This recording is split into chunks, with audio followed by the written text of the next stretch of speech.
In the autumn of 1834, a discovery that would shake the foundations of American medical education forever was made by a dock worker at Baltimore's Inner Harbor. Hidden beneath layers of salt and ice in a European-bound cargo ship, he found 17 perfectly preserved human bodies, each bearing surgical incisions marked by the precision of a master anatomist. Listed on the shipping manifest as medical specimens from St. Thomas Medical University in rural Maryland, the cargo was quickly recognized by the dock worker as something far more disturbing. One of the bodies bore a distinctive scar he remembered from his own nephew, a young man who had supposedly died of fever while studying at the prestigious Catholic medical school. What authorities uncovered next would reveal a 36-year conspiracy of murder, greed, and betrayal, a conspiracy that generated over $800,000 in blood money. That fortune would equal nearly $25 million today. The Walsh family had turned their sacred institution into America's most profitable house of horrors, and the evidence lay rotting in the holds of ships bound for Europe's most prestigious universities. Before we continue with the sinister medical empire of the Walsh family, I want you to know that this channel is dedicated to bringing you the most chilling true stories from America's dark past. Hit that subscribe button and ring the notification bell so you never miss these exclusive tales. And tell me in the comments, what state are you listening from? I love hearing from our community of mystery seekers across the country. Now, let's discover how a family of respected physicians became the architects of one of history's most elaborate murder schemes. The investigation that followed would expose not just the crimes of the Walsh family, but an entire network of corruption reaching from the Catholic Church to the highest levels of European medical academia. In the rolling hills of western Maryland, some 40 miles from Baltimore, St. Thomas Medical University stood like a beacon of Catholic learning. Founded in 1798 by the ambitious Dr. Michael Walsh, the institution had earned a reputation as one of America's finest medical schools. It was specifically designed to train Catholic physicians who could serve the growing Irish and German immigrant populations flooding into the young nation. The three-story brick building, topped with a modest bell tower and cross, housed not only lecture halls and laboratories but also a small chapel where students attended daily mass. A man of imposing presence, Dr. Michael Walsh, the university's president, stood well over 6 feet tall with piercing blue eyes and silver hair that he kept meticulously groomed, commanding respect from both students and faculty. Born in County Cork, Ireland, Walsh had studied medicine at Trinity College Dublin before immigrating to America in 1795 with grand visions of establishing a medical dynasty. Serving as the university's dean was his wife, Dr. Margaret Walsh, a remarkable position for a woman in an era when female physicians were almost unheard of. Margaret was equally brilliant, though her sharp features and cold demeanor often intimidated the young men under her care. She had received her medical training in Edinburgh, one of the few European institutions that would accept women, and her knowledge of anatomy was considered unparalleled in the New World. The third member of the Walsh triumvirate was Dr. James Walsh, Michael's younger brother, who served as the university's professor of anatomy. Where Michael was charismatic and Margaret was intimidating, James was methodical and precise.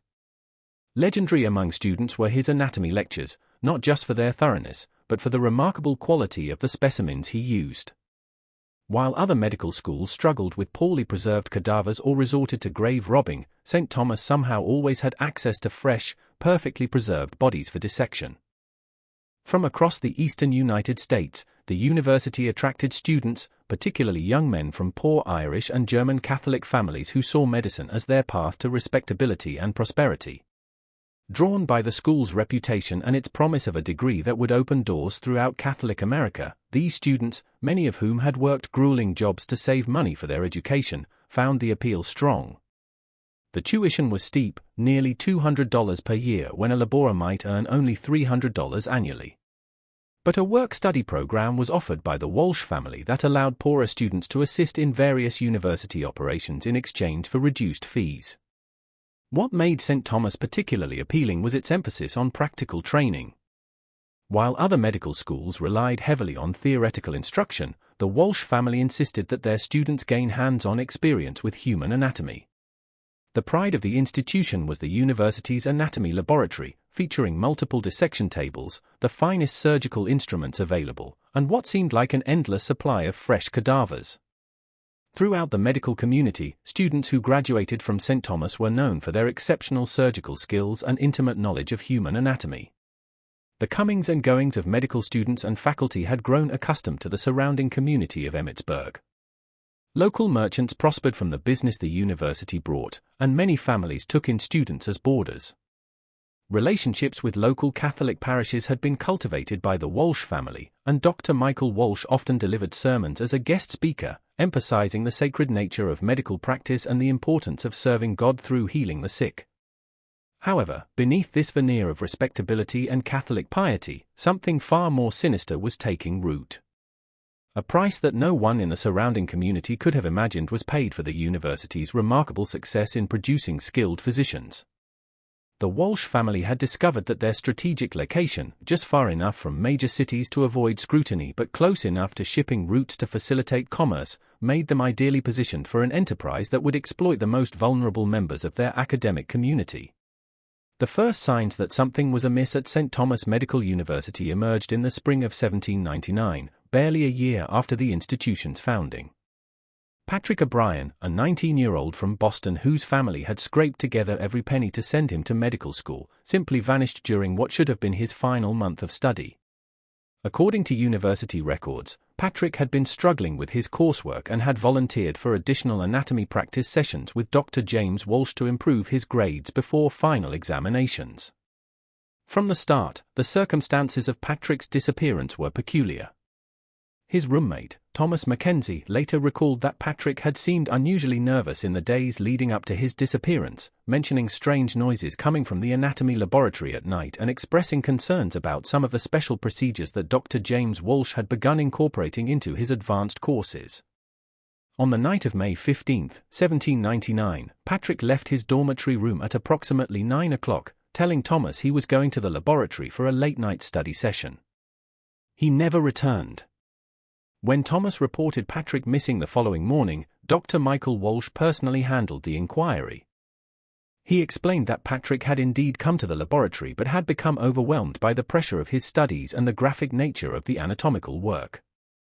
According to Walsh, Patrick had suffered what appeared to be a nervous breakdown and had expressed his intention to abandon his medical studies and return to Boston. The university president claimed that Patrick had left campus in the early morning hours, taking only his essential belongings and leaving behind a note expressing his regret at disappointing his family. The note, which was never shown to other students or Patrick's family, allegedly contained Patrick's request that the university not contact his parents, as he was too ashamed of his failure to face them. Dr. Walsh assured Thomas and other concerned students that Patrick's decision, while regrettable, was not uncommon among young men who discovered that the realities of medical practice were more challenging than they had anticipated. Particularly troubling was the response of the Walsh family when Patrick's parents arrived at the university 2 weeks later. Frantic with worry after receiving no word from their son, Margaret Walsh met with them in the university's reception hall, her demeanor professional but distant. She repeated the story of Patrick's nervous breakdown and departure.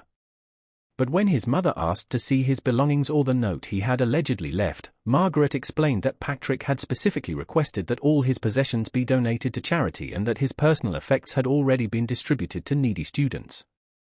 During the meeting, Patrick's father, a dock worker who had sacrificed years of wages to send his son to medical school, became increasingly agitated. He insisted that his son would never have left without word, that the boy had been writing home regularly, and had expressed nothing but enthusiasm for his studies in his most recent letter. Unmoved, Margaret Walsh remained, suggesting that young men often concealed their struggles from their families, and that Patrick's breakdown had been sudden and severe. The attempts by the O'Brien family to involve local authorities proved futile. Sheriff William Hawkins, who had developed a cordial relationship with the Walsh family and often dined at their home, conducted what he described as a thorough investigation. He interviewed several students, all of whom confirmed that Patrick had seemed troubled in his final days. More significantly, Dr. James Walsh presented the sheriff with detailed medical records showing Patrick's declining performance and documented instances of the young man expressing doubts about his chosen profession. What the sheriff's investigation failed to uncover was far more sinister than a simple case of academic failure. Unknown to anyone outside the Walsh family, Patrick O'Brien had indeed attended the late-night anatomy session on May 15. However, instead of the review session he had been promised, Patrick had walked into what Dr. James Walsh referred to as a comprehensive practical examination.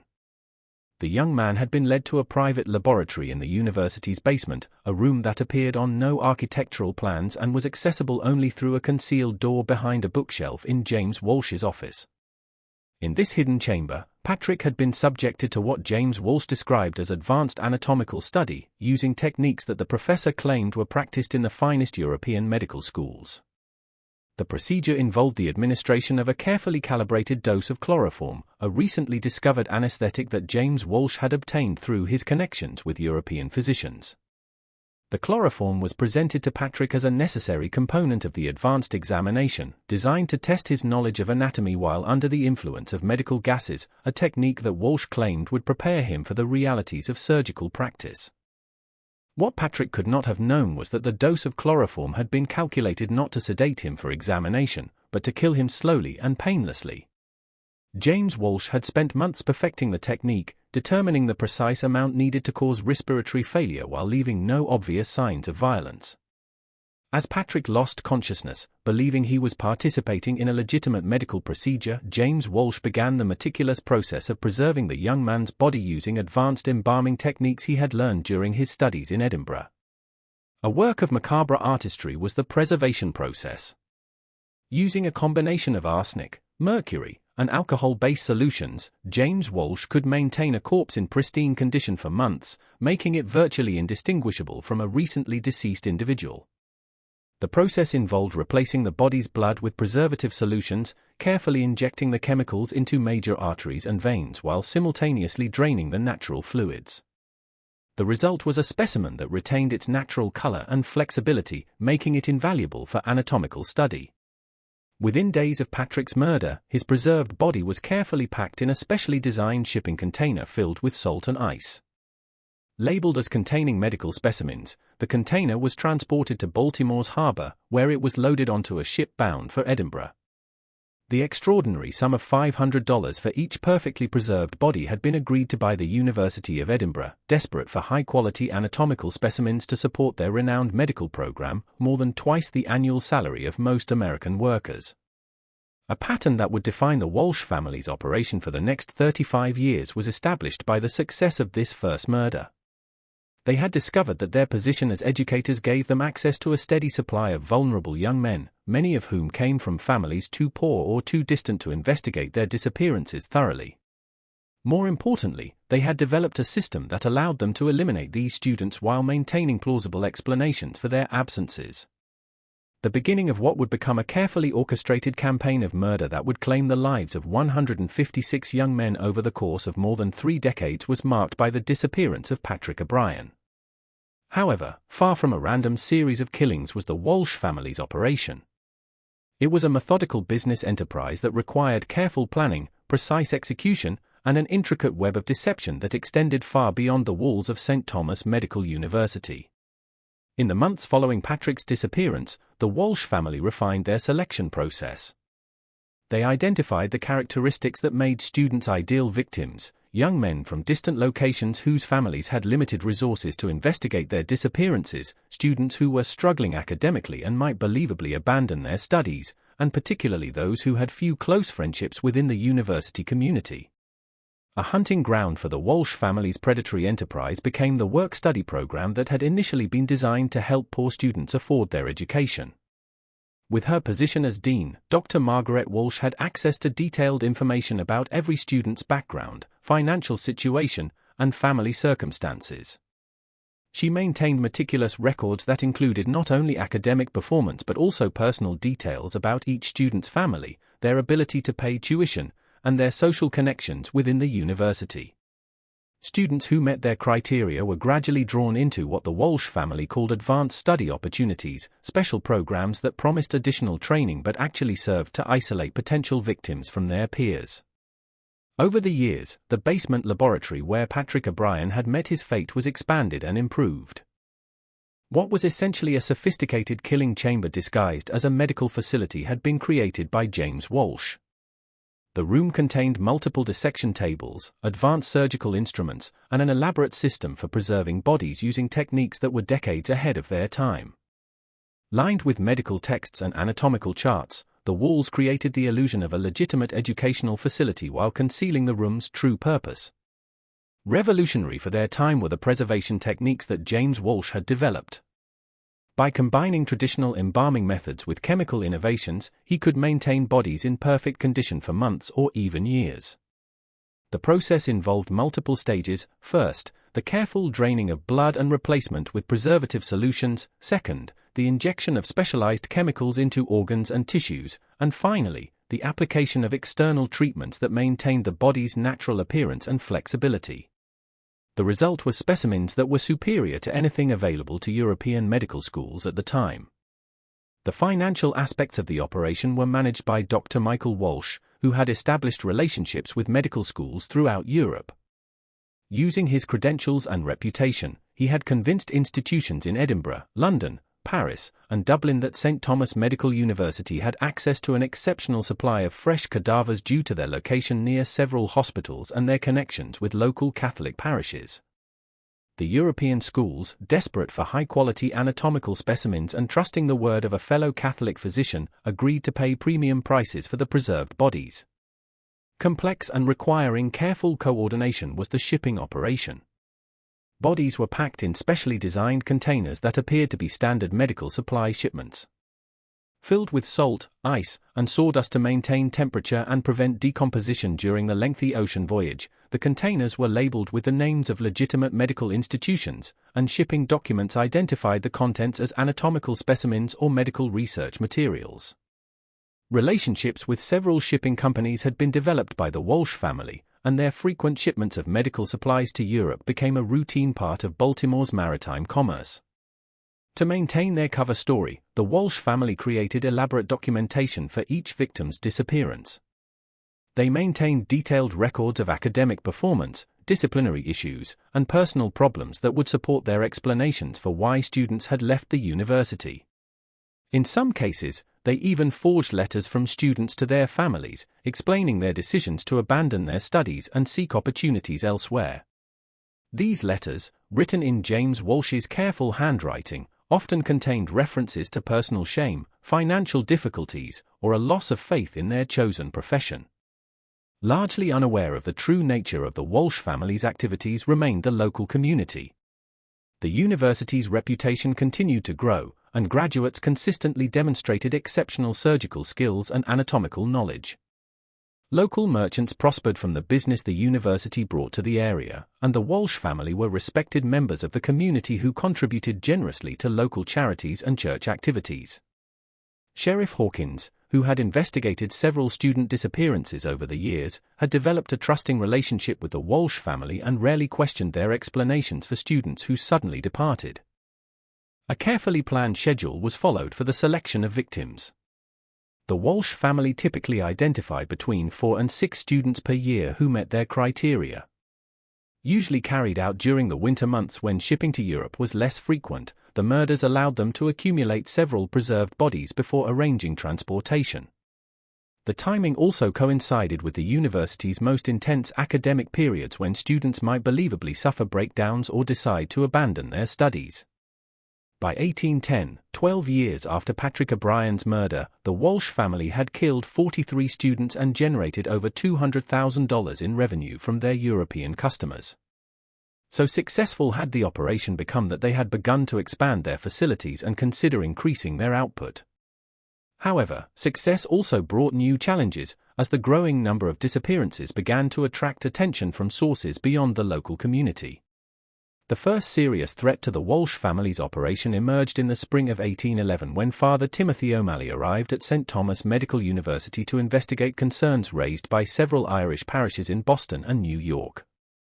Father O'Malley, a stern and methodical priest who served as an unofficial liaison between Irish Catholic families and educational institutions, had been contacted by more than a dozen families whose sons had supposedly abandoned their medical studies at St. Thomas. What troubled Father O'Malley was not just the number of cases, but the remarkable similarity in the circumstances of each disappearance. A careful review of the cases began Father O'Malley's investigation. In each instance, the missing student had been described as struggling academically in the weeks before their disappearance, despite having previously shown strong performance. Each student had supposedly left the university suddenly, often in the middle of the night without saying goodbye to roommates or close friends. Most disturbing, each family had received a letter from the university explaining their son's departure, but none had received direct communication from the students themselves. When Father O'Malley arrived at St. Thomas, he was greeted warmly by Dr. Michael Walsh, who expressed understanding for the priest's concerns and offered full cooperation with his investigation.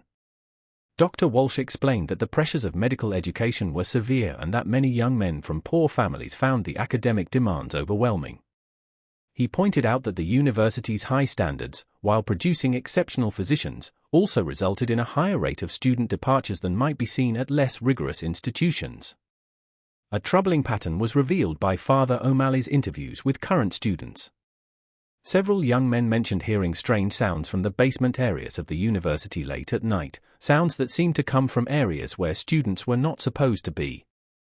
Others described feeling uneasy about certain advanced study opportunities that were offered to struggling students, though none could articulate exactly what made them uncomfortable. Most significantly, several students mentioned that those who had supposedly left the university had expressed excitement about their studies in their final conversations, making their sudden departures seem out of character. A more serious turn was taken by the priest's investigation when he attempted to verify the university's claims about student departures. When he requested to see the letters that missing students had supposedly left behind, Dr. Margaret Walsh explained that the university's policy was to respect students' privacy and that personal correspondence was not kept in permanent files. When Father O'Malley asked to examine academic records for the missing students, he was shown files that documented declining performance and behavioral problems. But the priest noticed that many of the entries appeared to have been made in similar handwriting and with similar ink, suggesting they might have been created at the same time rather than over the course of several months. Father O'Malley's most disturbing discovery came when he attempted to contact families of students who had supposedly left the university in previous years. Using church records and connections with parishes throughout the Northeast, he was able to locate several families who had never received any communication from their sons after the initial notification from the university. These families had spent years wondering about their son's fate, and many had attempted to locate them through various means but had never found any trace of the young men. The priest's investigation might have exposed the Walsh family's operation if not for a carefully orchestrated campaign of intimidation and misdirection. Dr. James Walsh, recognizing the threat that Father O'Malley represented, began spreading rumors about the priest's mental stability and suggesting that his investigation was motivated by personal animosity toward the university. More directly, the Walsh family arranged for Father O'Malley to receive several anonymous letters warning him that continued investigation would result in serious consequences for his safety and career. The decisive moment came when Father O'Malley demanded to inspect the university's basement facilities, claiming he had reason to believe that students were being held against their will. Initially refusing, Dr. Michael Walsh cited medical safety concerns and the need to protect ongoing research projects.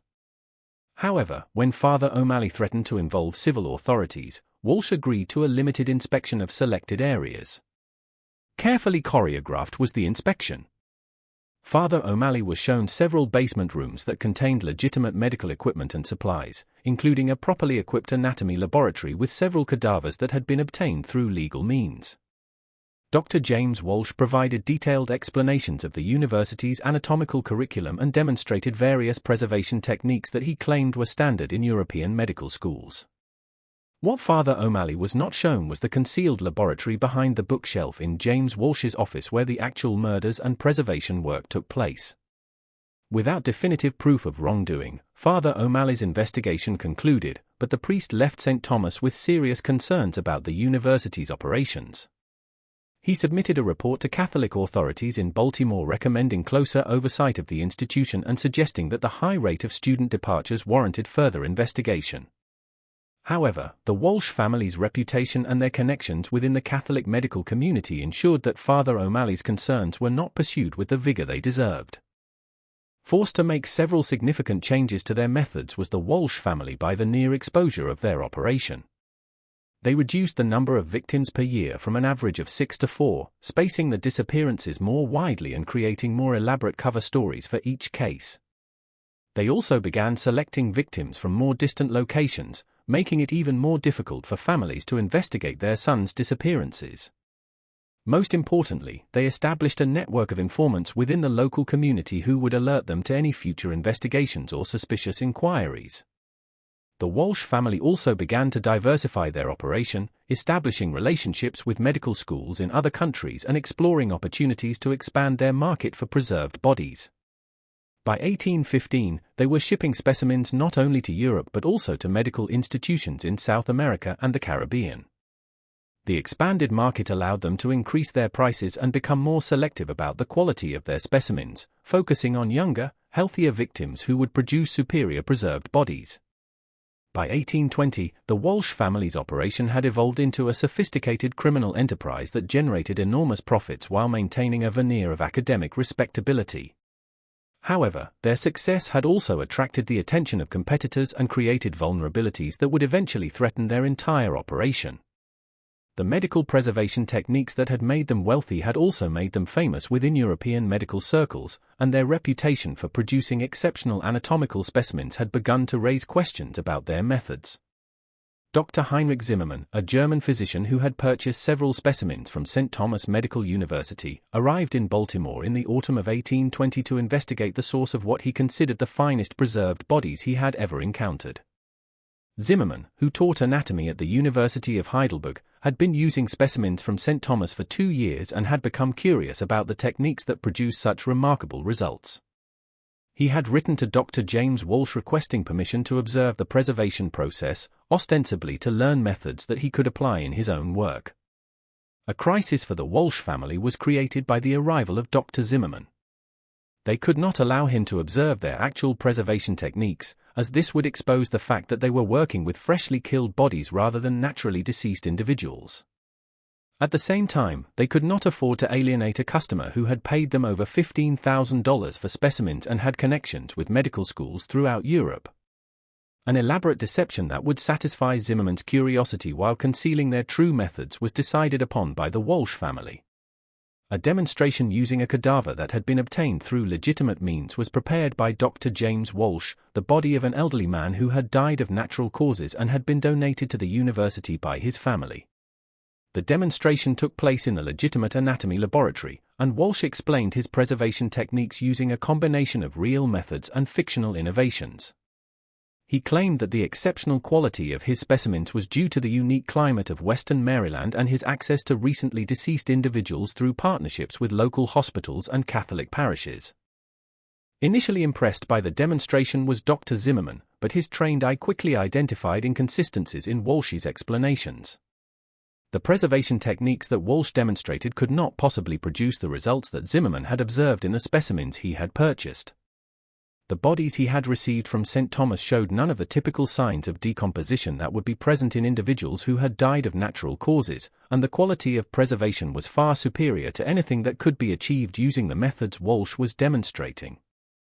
When Zimmermann pressed Walsh for more detailed explanations, the American physician became evasive and suggested that certain aspects of his techniques were proprietary secrets that he could not share. This response only heightened Zimmermann's suspicions, and he began to investigate the university's operations more thoroughly.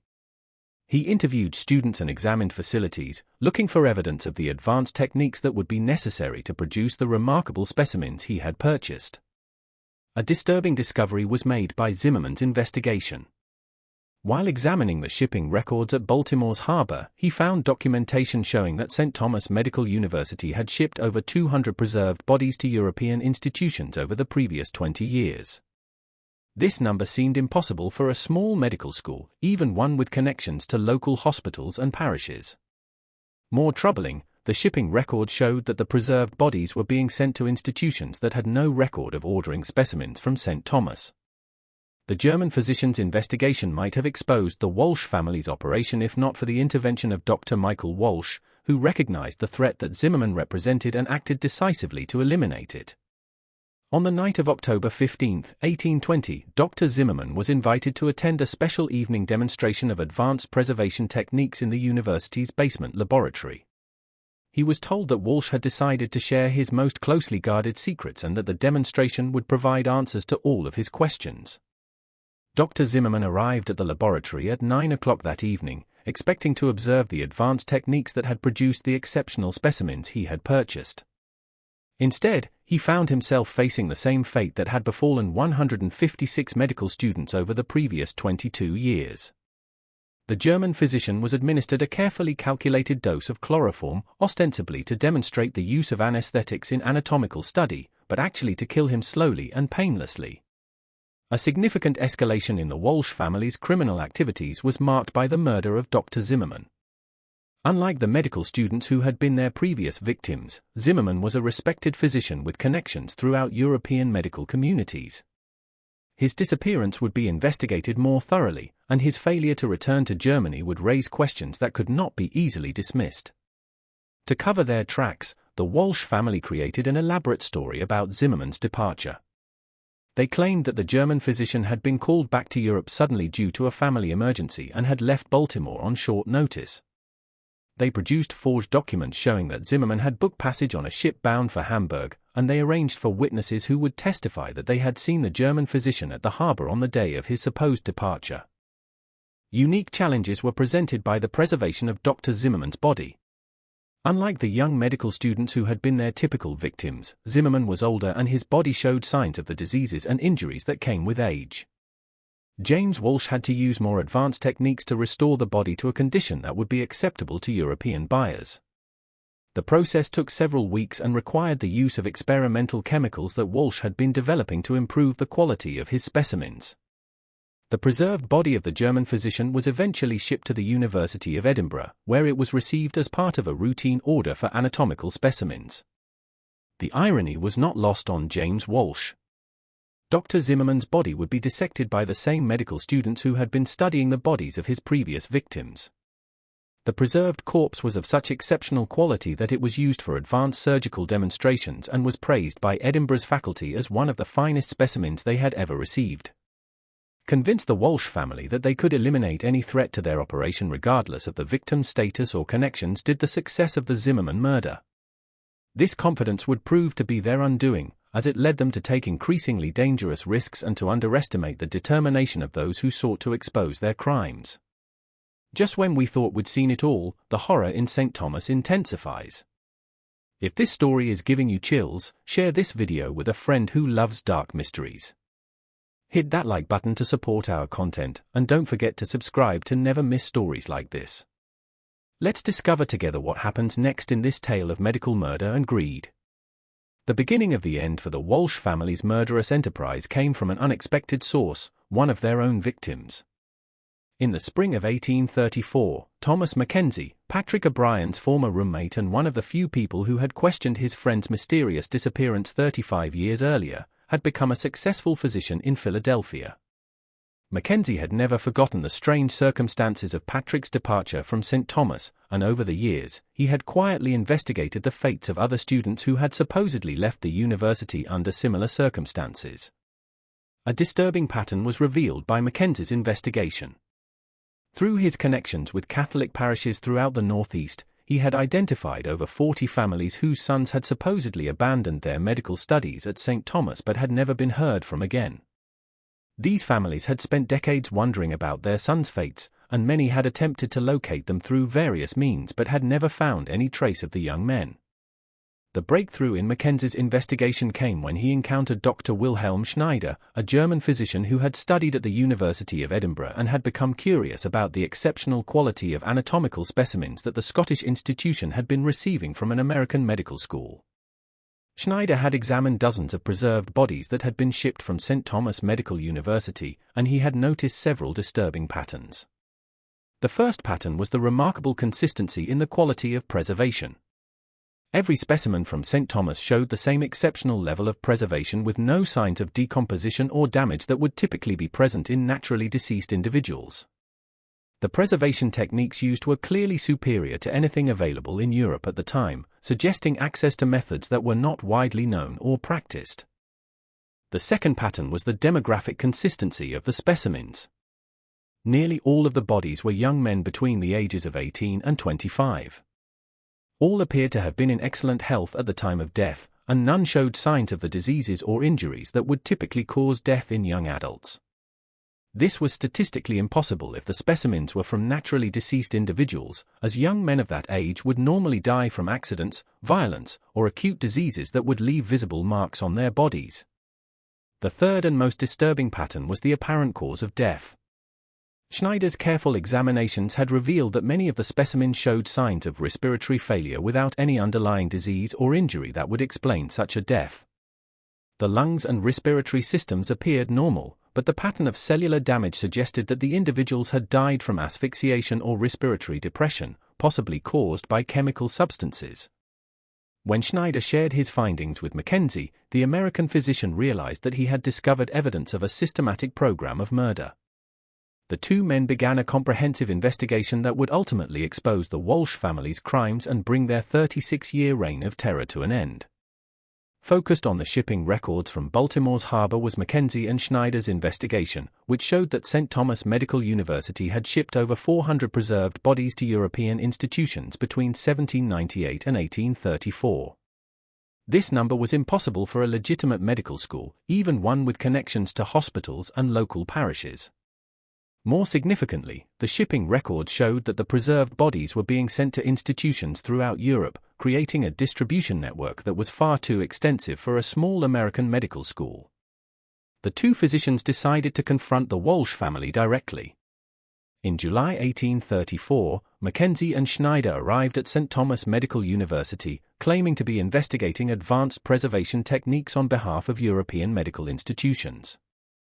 They requested a comprehensive tour of the university's facilities and asked to observe the preservation process that had produced such exceptional specimens. A crisis for the Walsh family was created by the arrival of Mackenzie and Schneider. They recognized Mackenzie as Patrick O'Brien's former roommate and realized that his investigation posed a direct threat to their operation. At the same time, they could not simply refuse to cooperate with the investigators, as this would raise suspicions that could lead to a broader investigation by civil authorities. Decided to eliminate the threat that Mackenzie and Schneider represented did Dr. Michael Walsh. He invited both men to attend a special evening demonstration of advanced preservation techniques in the university's basement laboratory, telling them that he had decided to share his most closely guarded secrets. The demonstration was scheduled for the night of July 23, 1834, and Walsh assured his visitors that they would finally receive answers to all of their questions. However, Mackenzie and Schneider had anticipated that the Walsh family might attempt to harm them. Before arriving at the university, they had shared their findings with authorities in Philadelphia and Baltimore, and they had arranged for colleagues to investigate their disappearances if they failed to return from their visit to St. Thomas. More importantly, they had hidden detailed documentation of their investigation in multiple locations, ensuring that their evidence would survive even if they did not. Swift and decisive was the confrontation in the basement laboratory. When Mackenzie and Schneider arrived for the supposed demonstration, they found themselves facing Dr. James Walsh and two assistants in the concealed laboratory where 156 young men had been murdered over the previous 36 years. The room contained multiple dissection tables, advanced surgical instruments, and clear evidence of the systematic murder and preservation of human beings.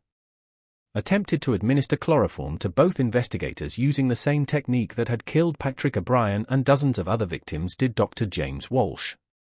However, Mackenzie and Schneider were prepared for this possibility and had brought their own weapons. Violent and chaotic was the confrontation that followed, resulting in the death of Dr. James Walsh and the serious injury of both investigators. Heard throughout the university was the gunshot that killed Dr. James Walsh, bringing students and faculty running to investigate. What they found in the concealed laboratory was a scene of horror that would haunt them for the rest of their lives. The room contained evidence of decades of systematic murder, including preserved body parts, surgical instruments stained with blood, and detailed records of the victims and the European institutions that had purchased their preserved bodies. The full scope of the Walsh family's crimes was revealed by the investigation that followed the confrontation in the laboratory. Authorities found detailed records showing that 156 young men had been murdered at St. Thomas Medical University between 1798 and 1834 and that their preserved bodies had been sold to European medical institutions for a total of over $800,000. The records also showed that the operation had been carefully planned and executed, with the Walsh family maintaining detailed information about each victim and each sale. Shock waves through the medical communities of both America and Europe were sent by the aftermath of the discovery at St. Thomas Medical University. The revelation that a respected Catholic medical school had been systematically murdering students for profit challenged fundamental assumptions about medical education and the integrity of academic institutions. The investigation that followed would expose corruption and complicity that reached far beyond the Walsh family and would forever change how medical schools obtained and used anatomical specimens. Arrested and charged with multiple counts of murder, conspiracy, and fraud were Dr. Michael Walsh and his wife Margaret. The trial that followed became one of the most sensational criminal proceedings in American history, drawing attention from across the nation and Europe. Overwhelming evidence of the systematic murders was presented by the prosecution, including the detailed records that James Walsh had meticulously maintained of each victim and each transaction with European medical schools. The defense attempted to argue that the Walsh family had been driven to their crimes by the impossible demands of medical education and the lack of legal sources for anatomical specimens. They claimed that the murders were mercy killings designed to spare struggling students from the shame of academic failure while simultaneously advancing medical knowledge through the donation of their bodies to science. This argument was quickly demolished by the prosecution's evidence showing the enormous profits the family had generated from their crimes. The most defiant of the defendants proved to be Margaret Walsh. During her testimony, she showed no remorse for the murders, instead expressing pride in the quality of medical education that St. Thomas had provided and the contributions their preserved specimens had made to European medical knowledge.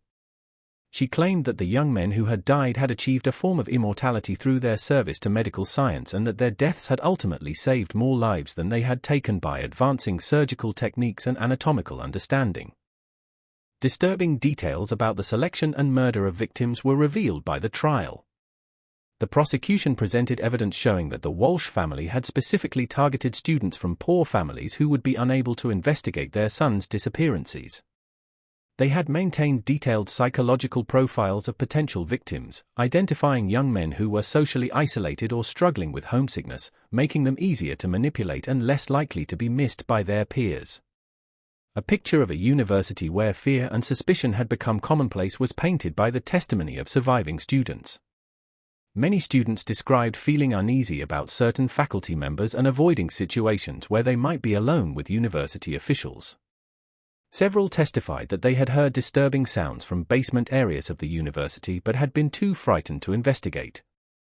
Far beyond their actual victims to encompass the entire student body extended the atmosphere of terror that the Walsh family had created. Equally shocking were the international implications of the case. The investigation revealed that prestigious medical institutions throughout Europe had been unknowingly purchasing the bodies of murder victims for over 3 decades.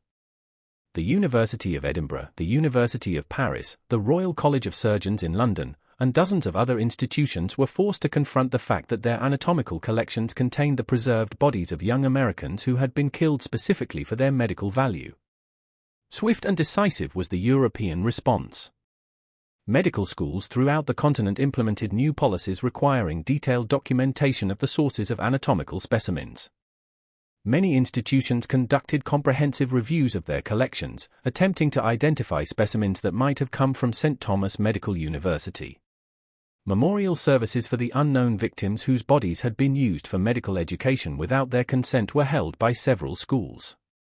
The enormous scope of the Walsh family's profits was revealed by the financial investigation. Over 36 years, they had generated more than $800,000 from the sale of preserved bodies, a sum that would equal approximately $25 million in today's currency. The money had been invested in properties throughout Maryland and Virginia, in shipping companies that had transported their gruesome cargo, and in European banks that had facilitated their international transactions.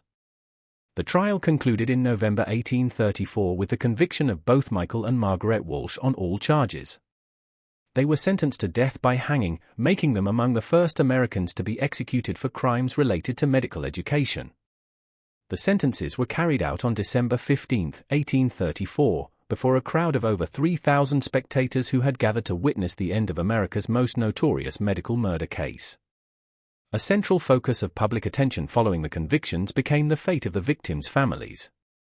Many of the families had spent decades wondering about their sons' disappearances, and the revelation of the truth brought a mixture of relief and horror. Some families sued the Walsh estate for damages, while others focused on ensuring that their sons received proper burial. Challenging proved the identification of victims, as many of the preserved bodies had been shipped to Europe years earlier and their current locations were unknown. Permanently closed following the discovery of the murders was St. Thomas Medical University. The building was eventually demolished, and the land was sold to a farming family who were unaware of its dark history. Local residents reported that the site remained cursed, with strange sounds and unexplained phenomena occurring for years after the building's destruction. Whether these reports reflected genuine supernatural activity or simply the psychological impact of the horrific crimes that had occurred there remains a matter of speculation. Profound and lasting was the impact on medical education in America. The Walsh case led to the establishment of strict regulations governing the procurement and use of anatomical specimens in medical schools. Institutions were required to maintain detailed records of the sources of their cadavers and to ensure that all specimens were obtained through legal means. A broader conversation about the ethics of medical education and the responsibilities of educators to protect their students was also sparked by the case. Forced to confront uncomfortable questions about the demand for anatomical specimens and the pressure this demand placed on medical schools to find sources for cadavers was the international medical community. The high prices that European institutions had been willing to pay for preserved bodies had created a market that encouraged criminal activity. As a result, medical schools throughout Europe and America began developing alternative methods for teaching anatomy, including the use of artificial models and more limited use of cadavers. Equally significant was the psychological impact on the medical profession. Physicians who had trained at institutions that used specimens from St. Thomas were forced to confront the possibility that their education had been built on murder. Many doctors reported feeling haunted by the knowledge that their surgical skills might have been developed through the study of murder victims. Unable to reconcile their commitment to healing with their unwitting participation in the Walsh family's crimes, some physicians left the profession entirely. Broader implications for American society's trust in educational institutions was also had by the case. The revelation that a respected Catholic medical school had been systematically murdering students for profit challenged fundamental assumptions about the integrity of academic institutions and the safety of higher education. Parents throughout the country began questioning the safety of sending their children to distant schools, and many institutions implemented new policies designed to ensure better communication with students' families. An unprecedented window into the operation of a systematic murder enterprise was provided to historians by the documentation discovered in the Walsh family's hidden laboratory. The detailed records they had maintained included not only information about their victims but also correspondence with European medical schools, financial records of their transactions, and technical notes about their preservation techniques. This documentation became crucial evidence in understanding how such a massive criminal operation could have continued undetected for over 3 decades. Studied by forensic experts and medical professionals were the preservation techniques that James Walsh had developed, who were amazed by their sophistication and effectiveness. While the techniques had been used for horrific purposes, they represented genuine advances in anatomical preservation that were decades ahead of their time. Some of the methods that Walsh had developed were eventually adopted by legitimate medical institutions, though their connection to the murders ensured that they were always associated with the dark history of St. Thomas Medical University. The extent to which the Walsh family had corrupted local officials and community leaders was also revealed by the investigation. Sheriff William Hawkins, who had investigated several student disappearances over the years, was found to have accepted significant payments from the Walsh family in exchange for limiting his investigations. Several local businessmen who had facilitated the shipping of preserved bodies to Europe were charged as accessories to murder, though most received relatively light sentences in exchange for their cooperation with authorities. Particularly troubling for the Catholic community were the religious implications of the case. The fact that the crimes had been committed at a Catholic institution by individuals who had presented themselves as devout Catholics challenged the Church's ability to police its own institutions.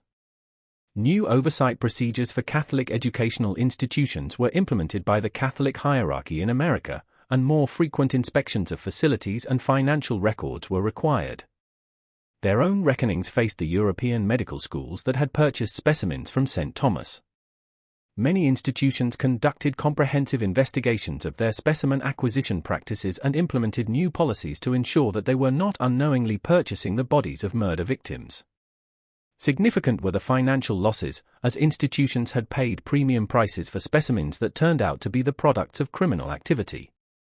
The focus of a national fundraising effort designed to provide them with some measure of compensation for their losses became the families of the 156 victims.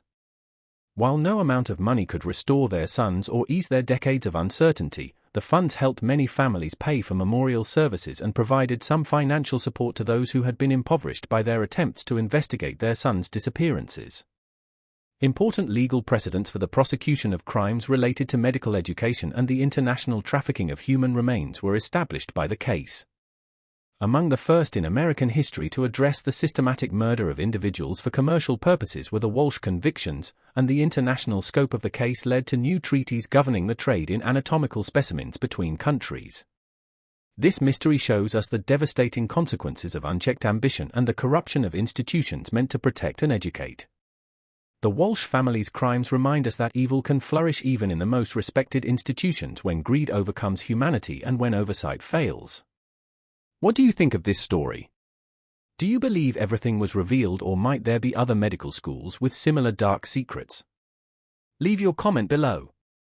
If you enjoyed this tale and want more horror stories like this, subscribe, hit the notification bell, and share with someone who loves mysteries.